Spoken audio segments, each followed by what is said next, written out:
reposted by accident, take it down instantly on Threads. But first, make sure to save this video for your future reference. Hello everyone, I'm Jasmine from One Stop Solution, and today I'll walk you through the process of how to remove a repost on Threads. It's pretty simple and quick, so let's get started with the video. First, open the Threads app on your device. Scroll through your feed to find the repost you want to remove.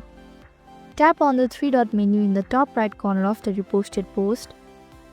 In the option menu that appears, select Remove, and the repost will be undone. So this is how to remove repost on Threads. Thank you for watching One Stop Solution. I hope this video was helpful. If it was, then hit the like button and comment down if you have any questions or feedback.